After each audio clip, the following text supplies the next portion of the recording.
Assalamualaikum warahmatullahi wabarakatuh. Halo semua, apa kabar? Semoga kalian semua dalam keadaan sehat walafiat, tanpa kurang suatu apapun. Semoga kalian penuh dengan kebarokahan, walaupun sekarang dalam keadaan suasana tidak menyenangkan ya. Semoga tidak terbawa rasa tidak enak, tidak senang, tidak enjoy. Dibawa enjoy aja. Ikhlaskan semuanya ya sayang ya. Oke, ready? Siap? Hari ini Ibu akan mengajarkan materi geografi untuk SMA kelas 12 jurusan IPS. Semoga kalian berkenan apa yang Ibu utarakan. Semoga tidak ada hal-hal yang tidak diinginkan ya. Semoga senang, bawa enjoy saja ya. Oke. Sekarang materi geografi kelas 12 semester 1 itu ada 4 bab ya. Nah, sekarang kita mulai dengan bab pertama dulu. Apa itu bunyinya? Judulnya itu konsep wilayah dan tata ruang. Next ya. Wilayah dan perwilayahan dalam konsep tata ruang. Bab 2-nya interaksi keruangan desa dan kota.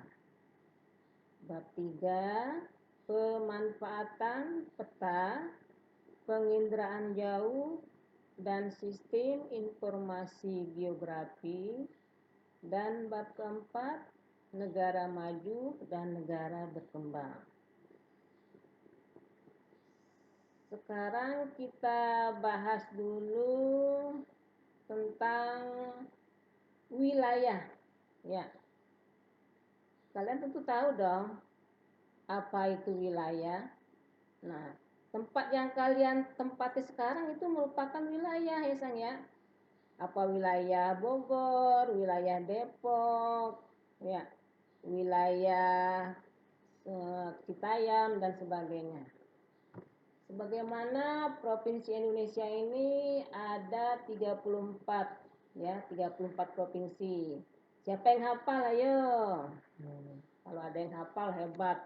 Berarti bagus, masih mencintai Indonesia ini sebagai wilayahnya sendiri ya, tempat tinggalnya. Nah, sekarang kita bahas itu apa ya wilayah ya.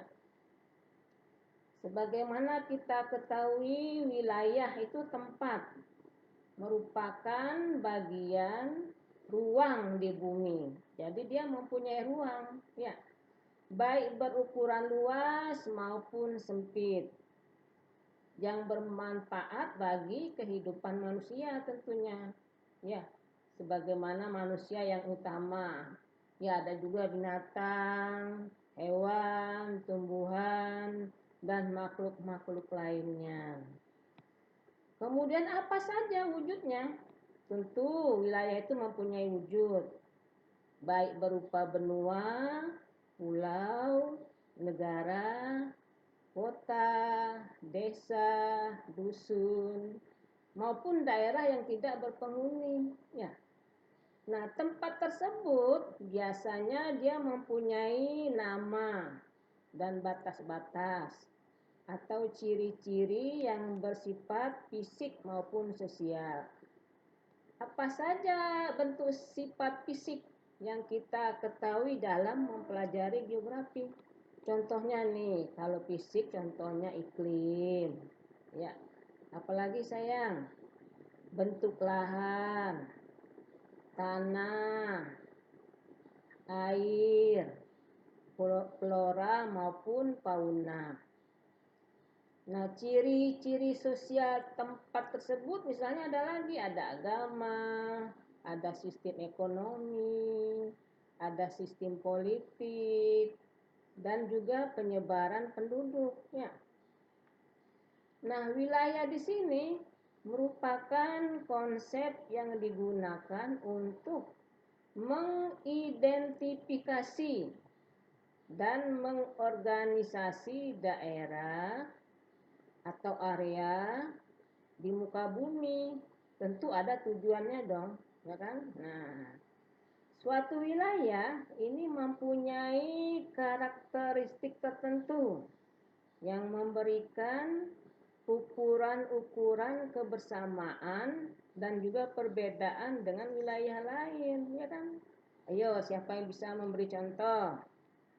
Contohnya apa ya? Wilayah pesisir dan pedalaman. Nah, wilayah ini dapat digunakan untuk menyederhanakan daerah di muka bumi dengan pengaturan itu berdasarkan karakteristik fisik dan sosial yang ada. Ya. Kemudian wilayah itu dibangun manusia sebagai suatu hasil kreasi. Dia mempunyai batas-batas yang diturunkan dari kriteria khusus. Ya. Kemudian wilayah juga dapat berukuran sekecil rukun tetangga atau disingkat juga dengan RT atau sebesar negara.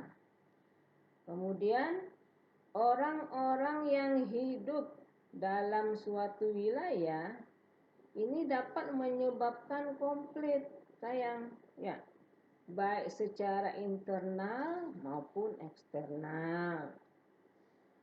Ya, yang kita bahas ini adalah bagaimana mengetahui konsep wilayah dan tata cara ruang. Ya.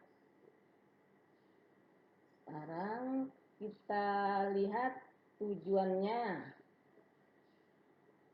Apa saja sih bab 1 ini bunyinya? Wilayah dan perwilayahan dalam konsep tata ruang. Di sini kalian bisa membedakan konsep wilayah dengan wilayah lain itu secara tepat. Kemudian dapat mempunyai konsep pewilayahan dalam tata ruang dan teori pusat pertumbuhan. Kemudian dikaitkan keduanya yang dengan benar, ya. Kemudian tata ruang di Indonesia ini dapat diidentifikasikan jenjang wilayahnya secara benar dan akurat, ya.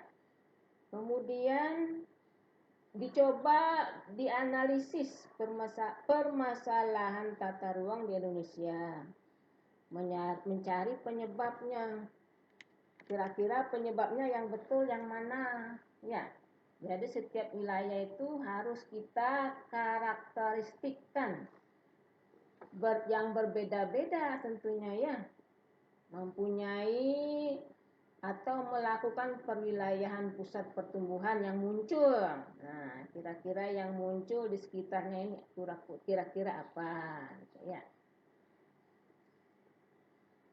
Terus kemudian kita belajar lagi konsep wilayah dan tata ruang. Nah, ini sangat bagus, ya.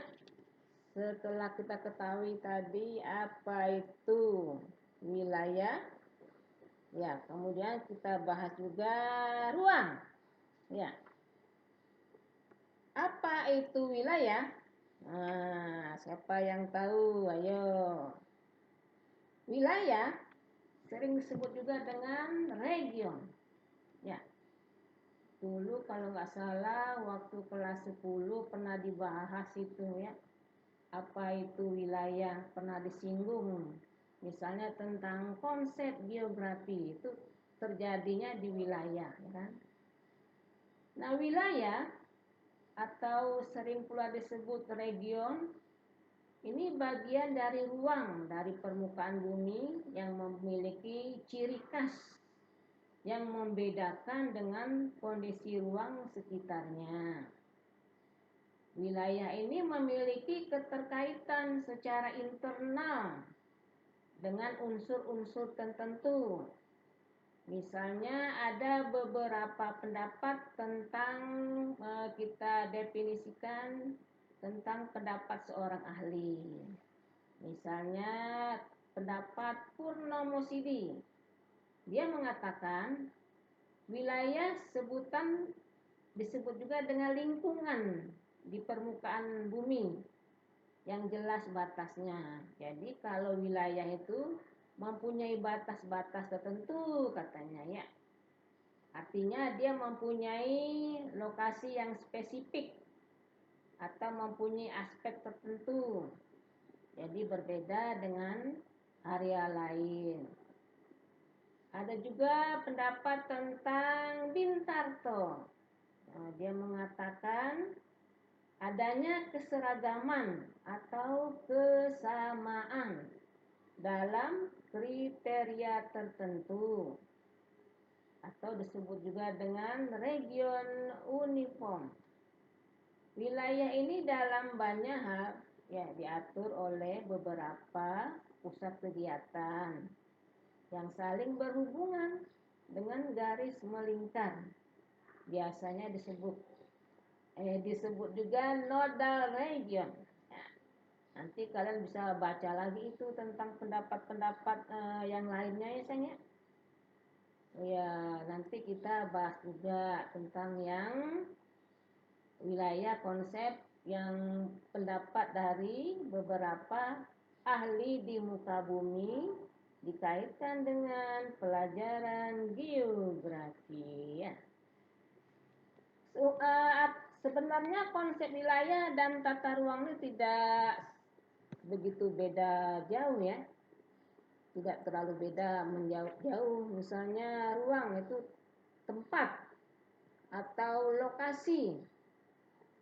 Atau lokasi ini kan bisa kita kategorikan di mana lokasi ini ada tempat sumber daya alam, sumber daya manusia, ada fasilitas penunjang, nah sebagainya begitu ya. Nah nanti ada juga pembangunan wilayah dan pusat pertumbuhan yang kedua ya.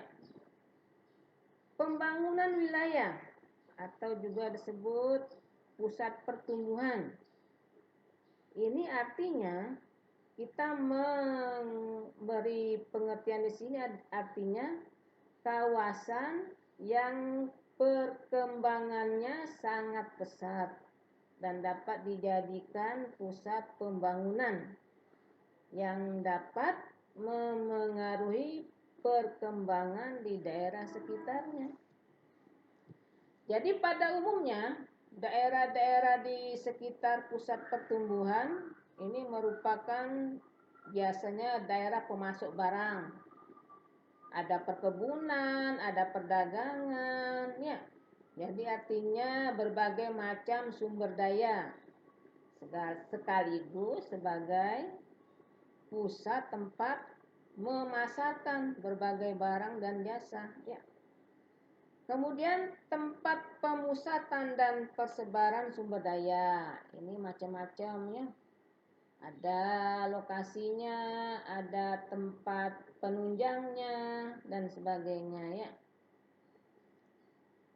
Kemudian ada perencanaan dan permasalahan tata ruang. Nah, apa saja rencananya? Umpamanya di sini dikaitkan dengan pengembangan suatu wilayah. Sebagaimana tadi Ibu katakan ada 34 provinsi di wilayah Indonesia ya kan. Nah, semua 34 provinsi tadi ini merupakan pengembangan wilayahnya berbagai macam ya. Artinya disebut juga dengan pengembangan wilayah yang ada dikaitkan dengan keselarasan, keseimbangan ya. Jadi di sini maksudnya pengembangan wilayah itu merupakan salah satu cara untuk mencapai keberhasilan dalam pelaksanaan pembangunan yang ada di Indonesia ya. Misalnya contohnya Ibu kasih tahu di Sumatera itu ada berapa provinsi, ayo masih ingat nggak? Ada 10 provinsi ya. Nah 10 provinsi tadi ada pengembangan wilayahnya, salah satu provinsinya adalah di Kota Medan. Ya, Kota Medan ini provinsinya kita lihat dari pusat pertumbuhan utama ya, Medan yang pertama. Ada Aceh, ada Sumatera Utara, ya ada Sumatera Barat, ada Riau, ada Kepulauan Riau, ya itu berpusatnya di Pekanbaru. Nah, jadi ada beberapa tahapan di sini ya tentang perencanaan dan permasalahan tata ruang di Indonesia. Selain Medan di Jawa ada berapa provinsi di Jawa? Ayo siapa yang bisa yang hafal? Ada 6 ya. Apa saja ayo. Nah, kita beri contoh di sini di Jakarta saja dah. Jakarta ini pusat pertumbuhan kota utamanya ya. Taman kota Jakartanya di Jakarta. Apa saja? Ada Lampung, ada Banten ya, ada Jawa Barat, ada Jawa Tengah. Masih Ibu Lampung tadi adalah pusat provinsinya, kota pertumbuhan kota utamanya ya. Kalau Jakarta mah ada 6 ya provinsinya kan, ada Banten, Jawa Barat, Jawa Timur, Jawa Tengah, Jogja, ya. Lagi ayo, Jakarta. Kemudian ada juga di Surabaya. Surabaya ini Jawa Timurnya berpusat di Surabaya.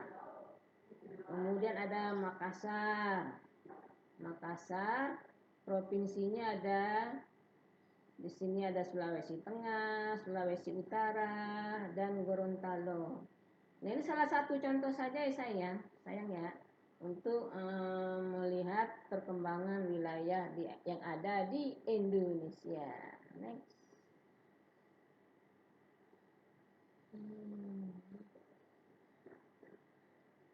Ya, sekarang kita lihat konsep wilayah dan tata ruang. Ada perwilayahan, ada formal, ada fungsional. Ya. Sekarang kita bahas, tadi sudah dibahas dong perwilayahan. Apa itu perwilayahan? Kalau kita lihat perwilayahan tadi sudah dibahas, itu tempat atau ruang ya. Kemudian ada sistem formal. Apa saja bentuknya? Ada bentukan lahan, ada iklim, ada tanah, ada vegetasi alam. Kemudian fungsional, perpindahan, jaringan, dan titik pusat. Kalau kita kaitkan ini semua, ini artinya melihat teori-teori yang ada di pusat pertumbuhan. Ya. Ada bentuk teori polarisasi ekonomi, sampai belepotan ibunya ya. Teori polarisasi ekonomi. Ada teori kutub pertumbuhan, ada teori tempat sentral. Ini adanya pembangunan masalah wilayahnya. Kita jadi di sini artinya bisa mengantisipasi atau pengendalian masalah perwilayahan tersebut ya. Jadi kita lihat misalnya ada bentukan formal. Bagaimana bentuk lahannya? Nah, bagaimana bentuk iklim yang ada di permukaan bumi? Bagaimana bentukan tanahnya? Atau selaras atau tidak dengan pertumbuhan yang sekarang? Jadi artinya dapat diupayakan untuk menentukan pusat pertumbuhan wilayah di sekitarnya. Misalnya bentukan sosial, bentukan aspek budaya, bentukan aspek ekonomi, ya. Kemudian juga wilayah ini berpengaruh terhadap permasalahan yang ada di muka bumi. Contohnya permasalahan pemusatan sumber daya manusia. Misalnya bagaimana cara supaya wilayah ini menarik banyak tenaga kerja, misalnya ya, bisa menetap wilayah pusat pertumbuhan, bisa berkembang ekonominya, bisa berkembang sosial budayanya dan sebagainya ya. Nah, tata ruang di sini itu merupakan dokumen ruang yang mengatur fungsi daripada lahan, fungsi daripada iklim, dikaitkan semua nanti wilayahnya. Umpamanya wilayah Bogor, wah iklimnya kan sangat sejuk. Kemudian di daerah mana lagi? Di daerah Sumatera, misalnya di Bengkulu, daerahnya panas, ya. Jadi kita kait-kaitkan saja dengan fungsinya atau manfaatnya dari yang tadi mengidentifikasikan supaya ruang tadi bermanfaat oleh orang banyak maupun yang lain, misalnya hewan, tumbuhan dan sebagainya ya.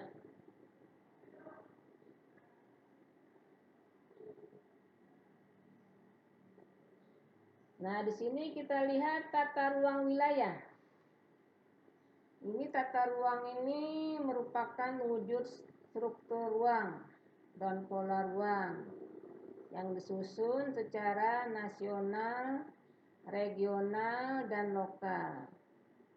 Penataan ruang terdiri atas proses perencanaan tata ruang, pemanfaatan ruang, dan pengendalian pemanfaatan ruang.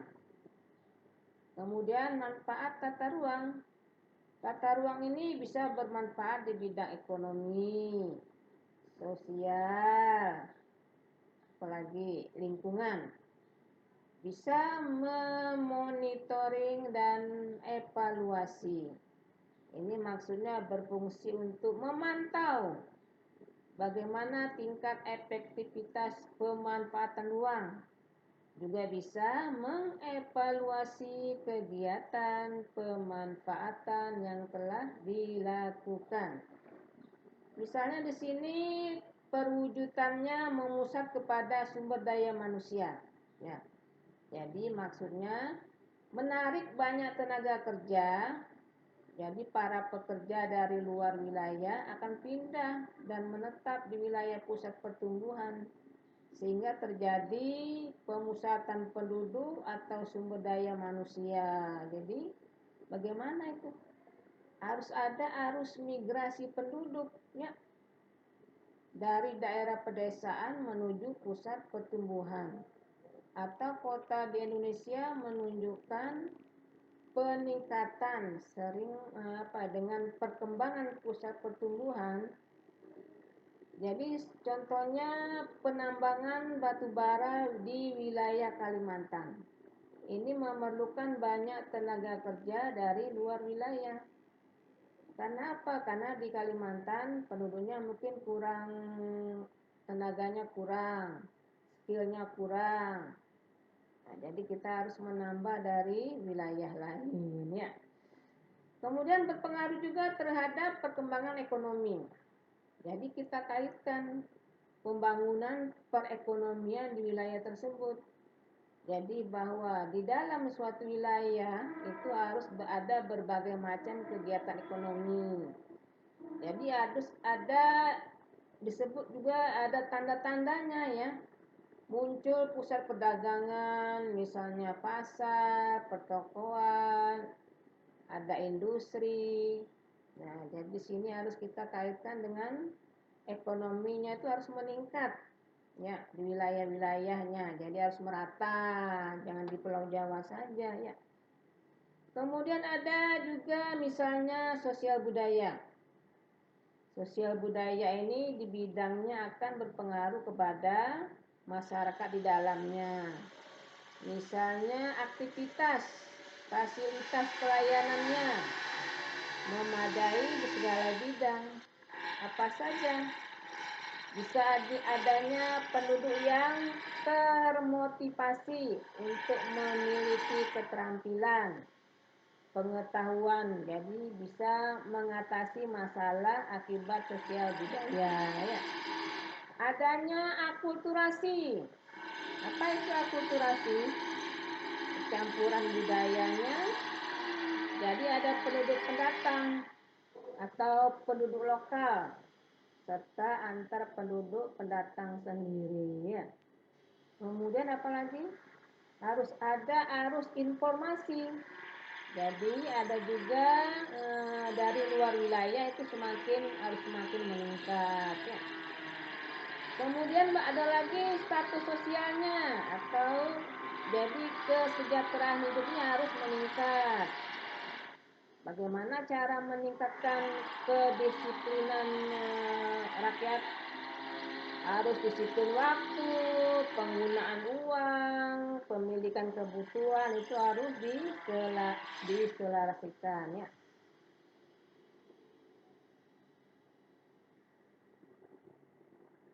Nah, jadi kita harus mempunyai perubahan potensi tujuan di dalam pembangunan wilayah.